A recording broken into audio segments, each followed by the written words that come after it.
से आपका स्वागत करती हूँ। आज हम कक्षा 11 के विषय गृह विज्ञान के पाठ पाचन तंत्र के बारे में जानेंगे और इस पाठ को हम दो भागों में पढ़ेंगे। पहले भाग के अंतर्गत पाचन तंत्र के विभिन्न अंगों में से मुख, ग्रसनी, ग्रासनली और आमाशय के बारे में चर्चा करेंगे और दूसरे भाग में पक्वाशय, छोटी आंत तथा बड़ी आंत एवं कुछ अन्य पाचन अंगों के बारे में चर्चा करेंगे। भोजन हमारी जैविक आवश्यकताओं में से एक आवश्यकता माना जाता है। भोजन हमारी मुख्य आवश्यकता के रूप में हम कह सकते हैं, क्योंकि भोजन के बिना हम जीवित नहीं रह सकते। भोजन हम यदि एक दिन भोजन ना खाएं तो हम ऐसा महसूस करते हैं कि हमारे शरीर में काफी कमजोरी जैसी आने लगी है, यानी कि भोजन जो है वो हमारे शरीर के लिए नितांत आवश्यक है, क्योंकि भोजन से हमारे शरीर को ऊर्जा मिलती है कार्य करने के लिए, भोजन से हमें शक्ति मिलती है और भोजन से हमारे शरीर का वृद्धि और विकास होता है। भोजन से हमें सुरक्षा मिलती है, यानी कि भोजन हमारे शरीर की रोग प्रतिरोधक क्षमता को बढ़ाता है, रोगों से लड़ने की शक्ति पैदा करता है और भोजन हमारे शरीर के अंदर पर्याप्त मात्रा में तरलता बनाए रखता है। भोजन के अंतर्गत जो पोषक तत्व होते हैं वो मुख्य रूप से 5 प्रकार के होते हैं, जिसमें कि कार्बोहाइड्रेट, वसा, प्रोटीन, खनिज लवण और जल। ये मुख्य 5 पोषक तत्व भोजन में विद्यमान होते हैं और इन्हीं पोषक तत्वों के द्वारा हमारे शरीर के जो मैंने अभी कार्य बताए थे, वृद्धि, विकास, टूट फूट, मरम्मत और सुरक्षा प्रदान करना, रोग प्रतिरोधक क्षमता बढ़ाना और पर्याप्त तरलता बनाए रखना, ये सारे कार्य इन्हीं 5 पोषक तत्वों के द्वारा शरीर में संपन्न होते हैं। यदि शरीर में किसी एक पोषक तत्व की कमी हो जाती है तो शरीर में कोई परेशानी, कोई रोग या कोई और इस तरह का शरीर में दिखाई देने लगता है। जितने भी पोषक तत्व हमारे भोजन में विद्यमान होते हैं, ये सारे पोषक तत्व जटिल रूप में होते हैं और इन पोषक तत्वों को सरलतम रूप में परिवर्तित करने के लिए, सरलतम रूप में परिवर्तित करना इसलिए आवश्यक होता है क्योंकि जटिल रूप में इन पोषक तत्वों का अवशोषण हमारे शरीर में नहीं हो पाता है। इसीलिए इन सभी पोषक तत्वों को जटिल रूप से सरलतम रूप में और घुलनशील रूप में परिवर्तित करने का जो पूरा सिस्टम होता है, जो पूरा तंत्र होता है, वो पाचन तंत्र कहलाता है। और पाचन तंत्र एक सिस्टम है जिसके अंतर्गत बहुत सारे अंग अपना योगदान देते हैं। ये सारे अंग मिलकर 2 प्रकार की क्रियाएं संपन्न करते हैं, एक पाचन और दूसरा अवशोषण। पाचन जो क्रिया है उसके अंतर्गत जितने भी पाचन तंत्र के अंग होते हैं, ये सभी अंग किसी न किसी एंजाइम्स का स्रावण करते हैं और वो एंजाइम्स भोजन में उपस्थित पोषक तत्वों पर अपना रिएक्ट करके उनको जटिल से सरलतम रूप में परिवर्तित करके और घुलनशील रूप में परिवर्तित करके रक्त के माध्यम से शरीर के विभिन्न हिस्सों में पहुंचा दिए जाते हैं। और दूसरी प्रक्रिया अवशोषण, जो कि मैंने अभी पाचन में ही बता दिया कि पाचन क्रिया होने के बाद अवशोषण के अंतर्गत ये सारे के सारे पोषक तत्व जो है वो रक्त में घुल मिल जाते हैं और शरीर के विभिन्न हिस्सों में पहुंचा दिए जाते हैं। तो हम पाचन तंत्र के विभिन्न अंगों के अंतर्गत सबसे पहला जो अंग है वो है मुख, जिसके बारे में हम बात करते हैं। यहाँ आप चित्र में भी देख सकते हैं कि जो मुख है पाचन तंत्र का सबसे पहला अंग माना जाता है, क्योंकि मुख के द्वारा ही हम भोजन को ग्रहण करते हैं। मुख के अंदर 4 अंग हैं जो कि पाचन क्रिया में अपना महत्वपूर्ण योगदान देते हैं, जिसमें कि सबसे पहले आता है ओष्ठ, जिसको हम अंग्रेजी में लिप्स भी कहते हैं। इनका भोजन को पचाने में तो कोई विशेष योगदान नहीं होता है, लेकिन जो भोजन दांतों के द्वारा जिस भोजन को चबाया जाता है, चीर कर फाड़ कर उस भोजन को टुकड़ों में बांटा जाता है, तो वो उस भोजन को जो होठ जो है वो बाहर निकलने से रोकते हैं। यानी कि अगर होठ एक तरह से द्वार का काम करते हैं, जैसे कि जो भोजन हमारे मुंह के अंदर दांतों के द्वारा उसको पचाया जा रहा है, खाया जा रहा है, उस भोजन को मुंह से बाहर निकलने में और गिरने से उसको रोकते हैं। इसके बाद दूसरा आते हैं दांत। दांत भोजन को पचाने में बहुत ही महत्वपूर्ण पाचन अंगों के रूप में जाने जाते हैं, क्योंकि दांतों के द्वारा ही सबसे पहले भोजन का पाचन यहीं से शुरू होता है।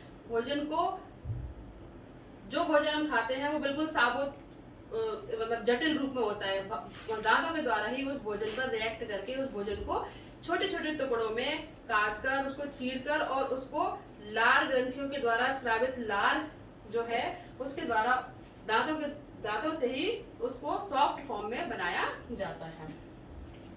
यदि दांतों की संरचना देखें तो कुछ इस तरह से होती है।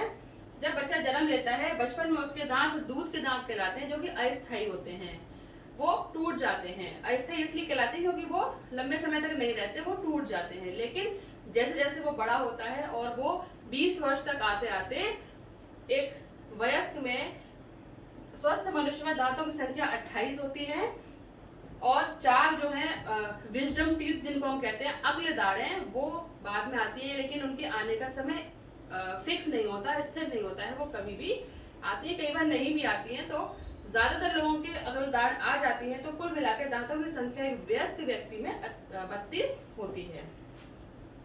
यदि हम दांतों की संरचना देखें तो आगे के जो 4 दांत होते हैं, जो सबसे पहले हमारे जो मुख में आगे के जो 4 दांत होते हैं, निचले जबड़े में 4 और ऊपर के जबड़े में 4, ये चपटे होते हैं, लंबे होते हैं, ये कृंतक कहलाते हैं, जिसको कि अंग्रेजी में इंसाइजर्स भी कहते हैं।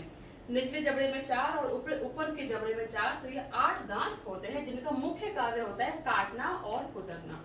जो भोजन हमने ग्रहण किया है उसको काटने का और उसको कुतरने का कार्य कृंतक करते हैं। इनसे सटा हुआ जो 2 दांत हैं, 2 नीचे के जबड़े में 2 और ऊपर के जबड़े में 2, ये रदनक कहलाते हैं, अंग्रेजी में कैनाइन कहे जाते हैं। और ये दांत नुकीले होते हैं। इनका कार्य होता है भोजन को चीरना और फाड़ना, पूरी तरह से ये भोजन को चीर और फाड़ना का कार्य करते हैं। ये निचले जबड़े में 2 और ऊपर के जबड़े में 2 होते हैं। इसके बाद आते हैं अग्र चवर्णक, जो कि संख्या में 4 होते हैं और ऊपर के जबड़े में 2, नीचे के जबड़े में अग्र चवर्णक जो होते हैं वो संख्या में 8 होते हैं, निचले जबड़े में 4 और ऊपरी जबड़े में 4। और इनका कार्य चबाना होता है। आकृति इनकी चपटी और चौकोर होती है। इसके अलावा सबसे पिछले हिस्से में, मुख के अंदर की तरफ पिछले हिस्से में तीन दोनों साइड, यानी कि 6 दांत नीचे और 6 दांत ऊपर चवर्णक यानी कि मोलर्स कहलाते हैं। और कुल मिलाकर मोलर्स की संख्या 12 होती है, जो कि भोजन को पूरी तरह से चबाने का कार्य करते हैं। इस तरह से यदि हम इन सभी संख्याओं को जोड़ें तो कुल मिलाकर दांतों की संख्या 32 होती है, जो कि वयस्क व्यक्ति में पाई जाती है। यदि दांत की संरचना देखें, उसका स्ट्रक्चर देखें, तो कुछ इस तरह का होता है, जिसमें कि ये वाला हिस्सा जो हमें दिखाई देता है वो ये वाला हिस्सा होता है, जिसको कि शिखर कहते हैं। सबसे ऊपर वाला जो हिस्सा दांत का वो शिखर कहलाता है। इसके ऊपर एक परत जैसी चढ़ी होती है, जो कि एनेमल की परत होती है। दांत भी अस्थि का ही एक रूप होता है। इसके ऊपर एक परत चढ़ी होती है, एनेमल जिसको कहते हैं, जिसकी वजह से दांत को एक सफेदपन और एक चमक दिखाई देती है। इसके बाद इसके दांत के नीचे की तरफ अगर आए तो देखते हैं कि यहाँ पर ग्रीवा जो होती है, और सबसे नीचे आता है मूल, रूट कहलाती है। ग्रीवा शिखर और मूल के बीच का हिस्सा जो है वो ग्रीवा कहलाता है। बीच में जगह जो खाली होती है, इस यहाँ पर दंत गुहा होती है और यहीं पर ब्लड वेसल्स, रक्त वाहिनियां भी यहाँ पर मौजूद होती हैं। ये दांत की संरचना है। सामान्य तौर पर ये कहा जाता है कि भोजन को अच्छे से चबाकर खाना चाहिए, क्योंकि जल्दबाजी में खाया गया भोजन या ढंग से बिना चबाए, कई बार कुछ लोग जल्दी जल्दी ऐसे निगल लेते हैं, ढंग से चबाते नहीं है, तो क्या होता है कि जो दांतों को करने का कार्य होता है पचाने का, वो कार्य जब नहीं हो पाता है तो वो आगे आंतरिक जो पाचन के अंग हैं वो फिर आगे भी भोजन ढंग से पच नहीं पाता, क्योंकि जो दांतों के करने का कार्य था अब वो कार्य आमाशय को या और दूसरे अंगों को करना पड़ रहा है। तो ऐसी स्थिति में भोजन ढंग से पच नहीं पाता, पर्याप्त रूप से भोजन पच नहीं पाता है, और ऐसा भोजन या तो पाचन अंगों के अंदर सड़ने लगता है या वो उसी रूप में फिर वो अवशोषित हो जाता है, और जो कि बाद में किसी विकार के रूप में हमारे शरीर में दिखाई देने लगता है। दांत के बाद अब हम आते हैं जिह्वा, जिसको कि हम टंग भी कहते हैं, और इसका भी भोजन के पाचन में अपना महत्वपूर्ण योगदान होता है।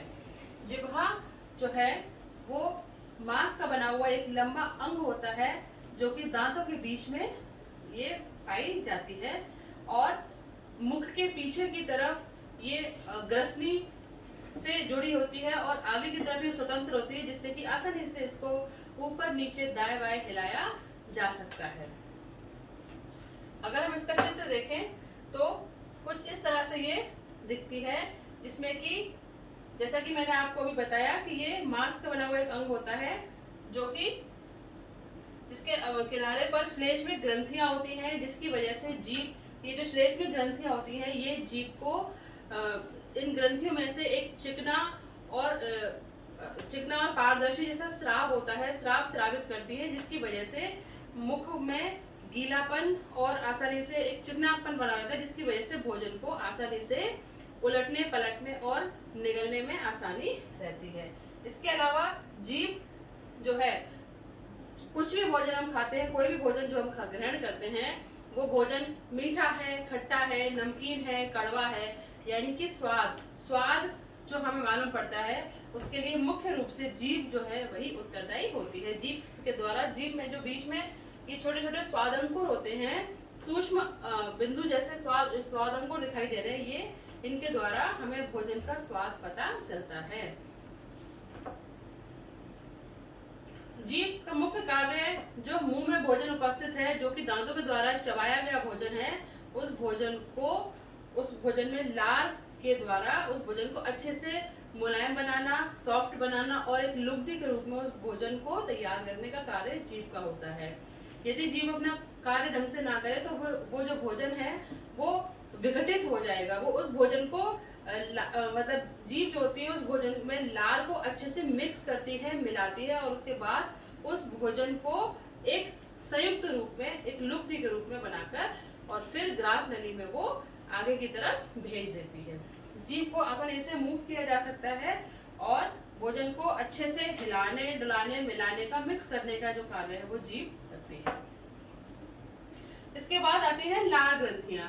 लार ग्रंथियां जिनको की जिनसे लार स्राव होता है, सलाइवरी ग्लैंड्स भी कहा जाता है इनको, और ये कई प्रकार की होती हैं। सलाइवरी ग्लैंड्स अगर अपना कार्य ढंग से ना करें तो फिर लार हमारे मुंह में बनना बंद हो जाएगी और उसके बाद फिर भोजन का पाचन भी नहीं हो पाएगा। दांत केवल अपना ही कार्य कर सकते हैं, लेकिन लार जो है वो एक लार में उपस्थित एक लवण होता है जिसको कि हम कहते हैं टाइलिन उपस्थित, इसको एंजाइम भी कह सकते हैं। तो वो जो है वो भोजन में अच्छे से मिक्स होकर उसको एक मुलायम लुगदी के रूप में निर्मित करता है, जिसकी वजह से वो आसानी से जो भोजन की जो ये फूड पाइप है, जो देख रहे हैं फूड पाइप, ये जो लंबी वाली है, इसमें उसको आसानी से धकेलने में मदद करती है।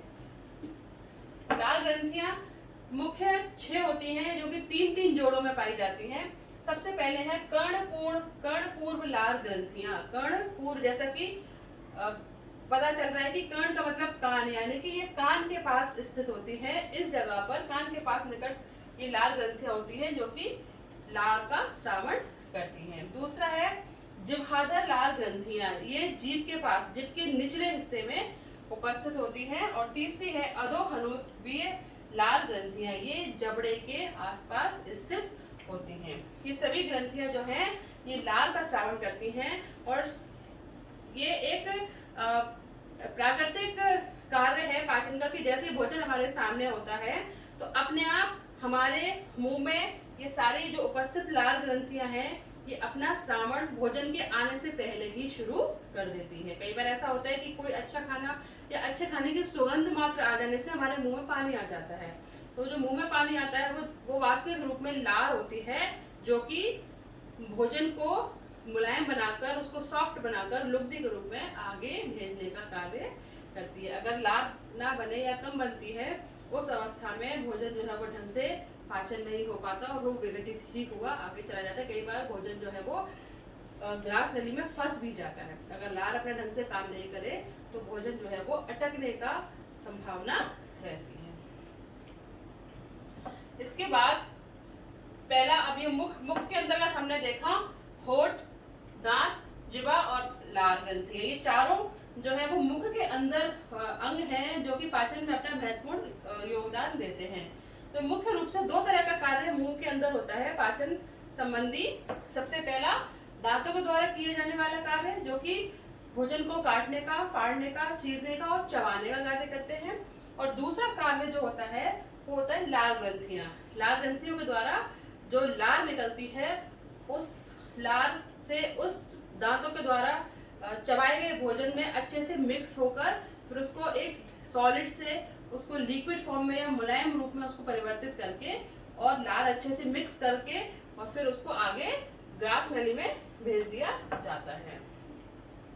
इसके बाद आती है, पहला हमने मुख पढ़ा, मुख के अंतर्गत हमने ये 4 अंगों के बारे में विस्तार से जाना है। इसके बाद दूसरे नंबर पर आता है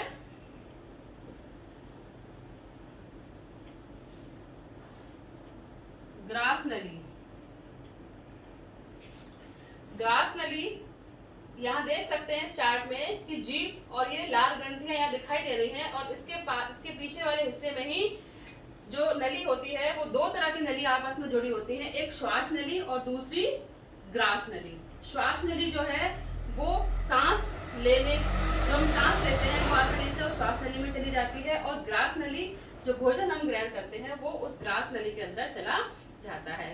अक्सर हमने ये महसूस किया होता है कि कई बार हम जल्दबाजी में खाना खाते हैं और खाना खाते समय जब हम बात करते हैं तो भोजन जो है वो, क्योंकि एक समय में दोनों जो श्वास नली है और जो ग्रास नली है वो दोनों एक दूसरे से चिपकी हुई रहती हैं और एक समय में एक नली खुलती है, यानी कि जिस समय हम सांस लेते हैं उस समय खाने वाली नली जो होती है वो बंद हो जाती है और जिस समय हम खाना अंदर ले रहे होते हैं उस समय सांस लेने वाली नली अपने आप, ये स्वतः होने वाली क्रिया है, श्वास नली अपने आप ही बंद हो जाती है। लेकिन कई बार जल्दबाजी में या जब हम बोलते समय खाना खा लेते हैं और एकदम से खाना के कुछ कण जो है वो श्वास नली में चले जाते हैं, बहुत जोर से हमें एक, जिसे हम कहते हैं ठसका जैसा लगता है और एकदम से वो खाने का पार्टिकल जो है वो बहुत परेशानी होती है और एकदम से हम उसको खांस के या किसी भी तरह से हम उस फूड पार्टिकल को बाहर निकाल देते हैं।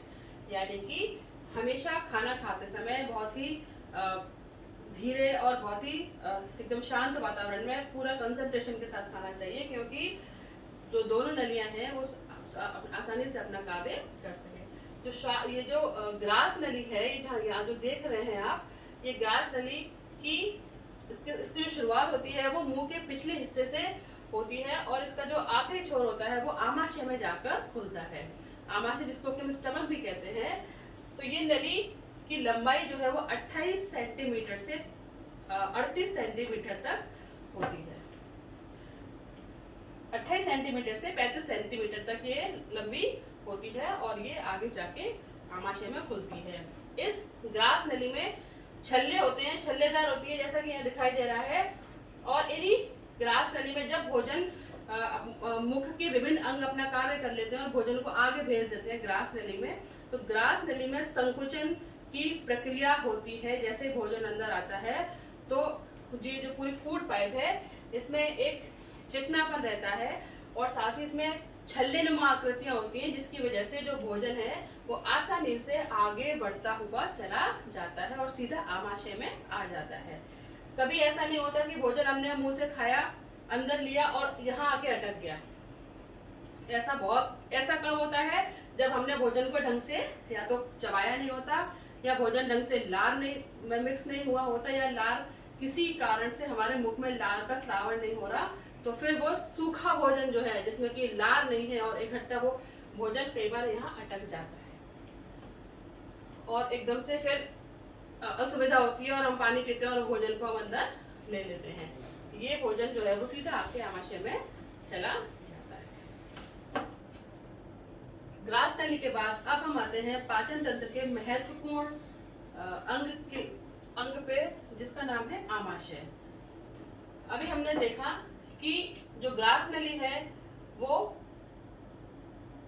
उसका जो अंतिम सिरा है वो आमाशय में आकर खुलता है। यहाँ पर आमाशय की एक स्वतंत्र चित्र बनाया गया है आपके सामने, जिसमें देखिए साफ दिखाई दे रहा है कि जो ऊपरी सिरा है वो ग्रास नली या इसोफेगस का अंतिम सिरा है जो कि आमाशय के मुख पर आकर खुलता है। और आमाशय के जो आमाशय है जिसका आखिरी सिरा है वो यहाँ से छोटी आंत का मुख शुरू होता है, जिसको कि हम जठर निर्गम द्वार कहते हैं। और इसको ये जो आमाशय होता है वो शरीर के बाईं तरफ हृदय के ठीक नीचे स्थित होता है। इसीलिए हम इसको हृदय द्वार भी कहते हैं, क्योंकि डायफ्राम के ठीक नीचे, हृदय के जस्ट नीचे बिल्कुल उपस्थित होता है। और आमाशय जो है इसकी लंबाई 30 सेंटीमीटर और इसकी चौड़ाई 10 सेंटीमीटर इसकी चौड़ाई होती है। थैले के नुमा होता है, मशक के समान थैले नुमा इसकी आकृति होती है। इसके अंदर कई सारी क्रियाएं संपन्न होती हैं। आमाशय में 4 मुख्य परतें होती हैं, जिसमें कि सबसे पहली परत है पेरिटोनियम, दूसरी पेशी स्तर, तीसरी अधोश्लेष्मिक स्तर और चौथी श्लेष्मिक स्तर। ये 4 लेयर होती हैं आमाशय के अंदर, जो कि भोजन को पचाने में अपना योगदान देती हैं। आमाशय का पाचन में क्या योगदान होता है?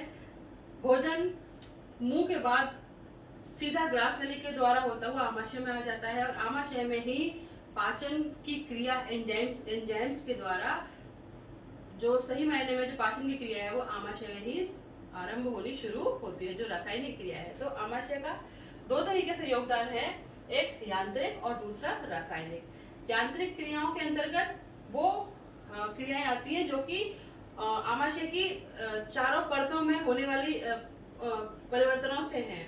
यानी कि आमाशय के अंदर जितनी भी ये परतें हैं, जो हमने अभी 4 परतें पढ़ी, इनमें संकुचन और प्रसारण की क्रिया होती है, जिसकी वजह से भोजन को अच्छे से पचाया जा सकता है। इसके अलावा जो रासायनिक क्रिया है, रासायनिक क्रिया के अंतर्गत भोजन को पचाने के लिए आमाशय से जठर रस का स्रावण होता है, और जठर रस, जिसको हम गैस्ट्रिक जूस भी कहते हैं, और ये हाइड्रोक्लोरिक एसिड, जठर रस में एक प्रकार का एंजाइम होता है या खमीर कह सकते हैं, जो कि हाइड्रोक्लोरिक एसिड कहलाता है। और हाइड्रोक्लोरिक एसिड अम्लीय होता है, जिसकी वजह से अगर खाने में कोई कीटाणु उपस्थित होते हैं या कोई बैक्टीरिया होते हैं, वो मर जाते हैं, जिसकी वजह से खाने में सड़न उत्पन्न नहीं हो पाती है। जो भोजन हम खाते हैं, जो भोजन हम ग्रहण करते हैं, वो भोजन रासायनिक क्रिया के अंतर्गत हमारे आमाशय में 3 या 4 घंटे तक रहता है। यानी कि जो भोजन हमने ग्रहण किया, वो भोजन मुंह में आने के बाद दांतों से उसको चबाया गया, दांतों से जीभ के द्वारा उसको लार के साथ अच्छे से मिक्स करके उसको ईसोफेगस में डाला गया, जहाँ पर भी संकुचन और फैलने की क्रिया के द्वारा वो आगे बढ़ता गया और सीधा आमाशय में आ गया। आमाशय में चारों परतों के फैलाव से, संकुचन से वह भोजन पचने लगा, और रासायनिक क्रिया के अंतर्गत जो जठर रस से उत्पन्न हाइड्रोक्लोरिक एसिड था, उस हाइड्रोक्लोरिक एसिड की वजह से भोजन का पचना आरंभ हो गया। और ये पूरी प्रक्रिया 3-4 घंटे का समय आमाशय में ले लेती है। 3-4 घंटे के बाद, रासायनिक क्रियाओं के बाद और यांत्रिक क्रियाओं के बाद, भोजन का रंग एकदम भूरे रंग जैसा हो जाता है, और उसकी जो आकार है वो बिल्कुल लेही के समान हो जाता है।